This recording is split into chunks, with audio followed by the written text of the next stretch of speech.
अस्सलाम वालेकुम जी। सबसे पहले मैं आप लोगों का बहुत ज्यादा शुक्रिया अदा करना चाहती हूँ।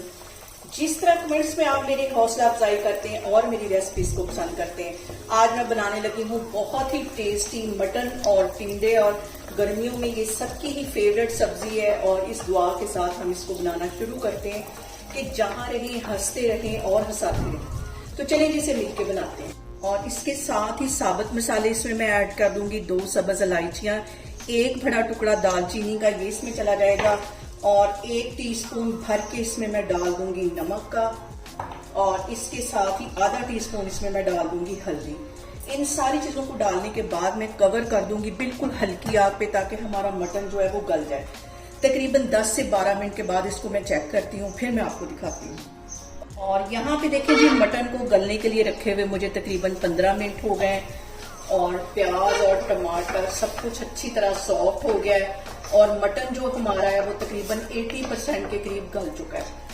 और यहाँ पे इसके अंदर मैं कुछ मजीद मसाले ऐड करूंगी। तो मसालों में सबसे पहले 1 टीस्पून के करीब इसमें चली जाएगी पिसी हुई काली मिर्च, आधा टीस्पून इसमें चली जाएगी पिसी हुई रेड मिर्च, और आधा टीस्पून इसमें चली जाएगी कश्मीरी रेड मिर्च। मिक्स कर लेना है इसको। और इसके साथ ही 1 टीस्पून मैं गरम मसाला इसमें डाल दूंगी, और आधा कप के जितना इसमें मैं कुकिंग ऑयल डाल दूंगी। ये सारी चीजें डालने के बाद अब हमने इसकी तकरीबन 15 मिनट के लिए अच्छी तरह भुनाई करनी है, पानी का छींटा दे दे के। और इसकी मैं 10-15 मिनट भुनाई करती हूँ, फिर मैं आपको दिखाती हूँ।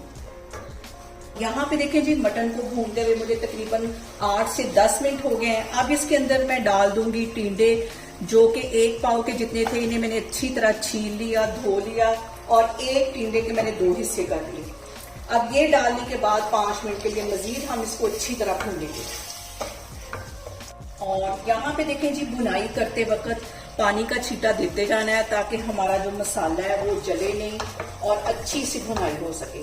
और अभी मैं मजीद यहाँ पे 4-5 मिनट के लिए इसकी भुनाई करती हूँ, फिर मैं आपको दिखाती हूँ। यहाँ पे देखिए जी, मैं कैमरा आपको नजदीक करके दिखा रही हूँ कि कितनी अच्छी भुनाई हो गई है टिंडे गोश्त की। और अब इसके अंदर मैं डाल दूंगी 1 गिलास के जितना पानी। जितनी आपको ग्रेवी चाहिए हो या शोरवा चाहिए हो, उसके मुताबिक आप इसमें पानी डाल सकते हैं। इसको मैं कर दूंगी कवर तकरीबन 10 मिनट के लिए।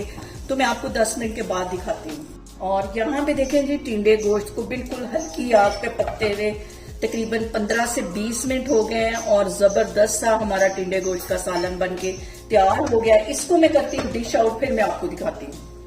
और यहाँ पे देखें जी, सबका ही फेवरेट टिंडे गोश्त का सालन बनके तैयार हो गया है। आप लोग भी इसको लाजमी ट्राई करें, और मुझे कमेंट्स में बताएं कि आपको मेरी रेसिपीज कैसी लगती हैं।